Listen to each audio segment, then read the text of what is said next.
The problem is in the God of Islam. This is shocking, and unfortunately this is the reality about this God. He is a God of torture. He is a God, the deceit God. This is what he talks about himself. You are going to make millions, millions upon millions of Muslims very, very angry. I'm not trying to offend Muslims. I love them.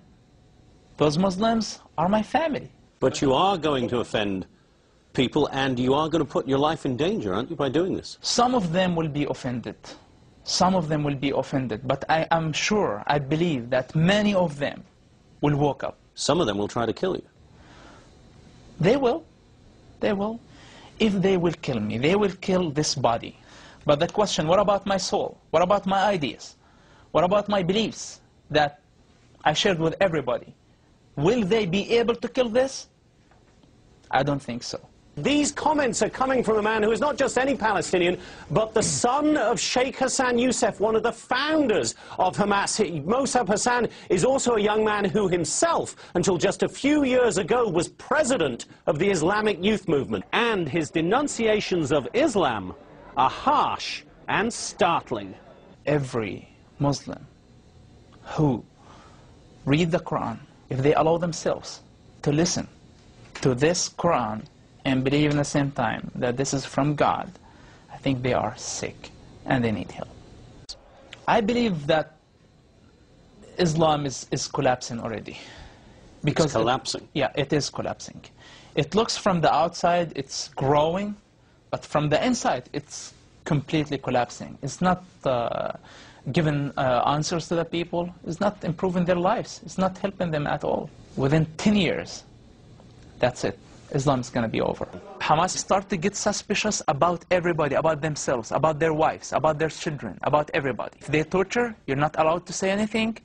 If they kill people, you're not allowed to say anything. If they teach you something wrong... They torture and they kill people in the jail? They tortured and they killed people. Their own people? Their own people. Like put needles under their fingernails. They put needles under the fingernails? Needles under their fingernails. Hamas leaders that we see them on the TVs now, okay, and big leaders were responsible for torturing their own members. In studying the Quran, Mosab Hasan found what he calls thousands of inconsistencies. What Muslim sheikhs or religious people do, that they focus on only one part of Islam. Which part do they focus on? The part that they need for that time. If it's a war zone, if it's wartime, they're talking about jihad. They bring the verses that, so it's like very political religion. And this way, I discovered that the Islam is the most bipolar religion on earth, that you can find whatever you want. So the Quran contradicts itself?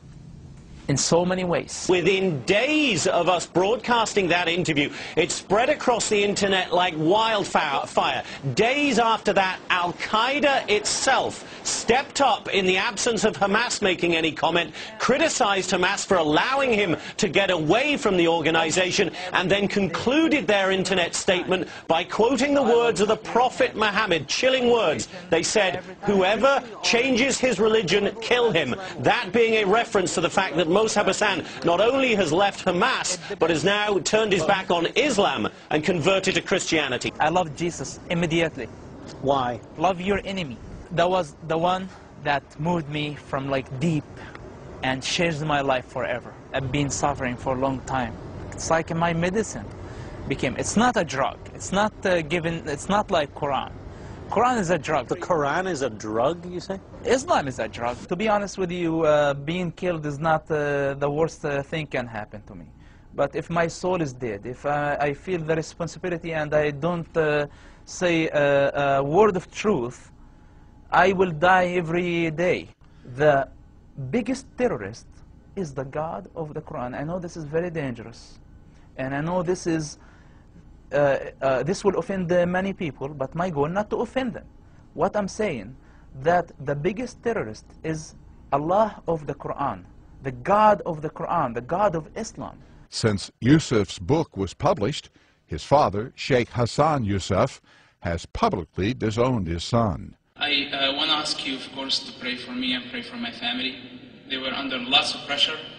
The last time I talked to my dad, he told me, I asked him to disown me, because I know how difficult this is for them. And he told me this is not an option. I know their hearts, they're good people. But unfortunately, their God doesn't have a minimum amount of humanity.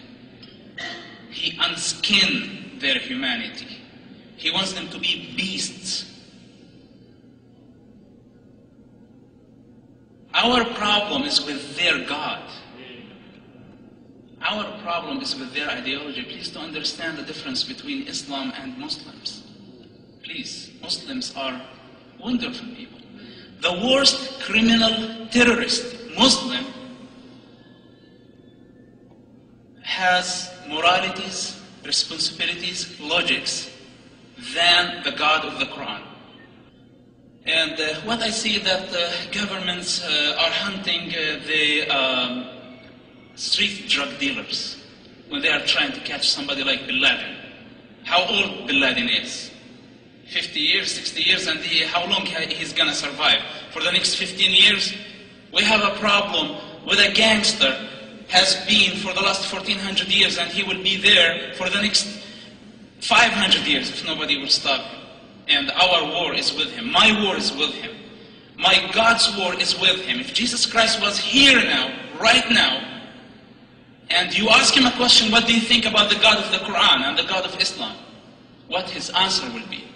But I'm telling you, the problem is much bigger than Hamas. The problem is in the God of Islam. This is shocking, and unfortunately, this is the reality about this God. He's a God of torture. He's a God, the deceit God. This is what he talks about himself. Islam as a religion in general is a lie wrapped with some facts and truths, and I'm talking this with the authority of somebody who understands exactly what Islam is all about. And it's the biggest lie in history, in my opinion. And this is the biggest danger, that a quarter of population of Earth believe that this is a religion from God. They are wonderful people. You know, here in Canada, our Muslim population is the same as any other religion. So, you know, those are very inflammatory words about. I know you've converted to Christianity, but that's pretty inflammatory. Yeah. Yes. This is a good point, and what I'm trying to tell you here, that your problem, my problem, the world's problem is not with Muslims. And Muslims, the majority of Muslims are great and wonderful people. They are my people. I know their pain, I know their sufferings, and I know their hearts. When you go to the Middle East, when you go to any Muslim community, you see their passion, you see their hospitality, and you get confused, even more confused. You say sometimes, those Muslims are better than many Christians. And we are not in a position to compare people. We are comparing ideologies. And I'm telling you that the minimum Muslim, the most criminal Muslim or terrorist has a minimum of morality, responsibility, logics more than his God. If you read the Quran, if you allow yourself to understand what the Quran is all about, you're going to figure this out yourself. Go to the Quran, Surah 9, verse 5, and you will find what the God of Quran is asking Muslims to do against everybody. Now, it's not Muslims' fault that they were born in that culture. It's not their fault that they were born as Muslims. But what we're telling them, understand your religion before you are offended. Those are realities about their religion, and they need to recognize that. Your father is the leader of Hamas in the West Bank.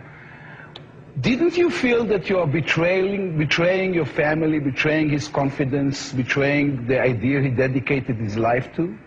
How did I betray him? By saving his life, for example? I'm not doing him a favor. This is my dad. I know I rather to die and he doesn't get hurt. I look like a traitor because I am doing what my people need, not what my people want. You decided at some point to leave Islam altogether, and you converted to Christianity, right?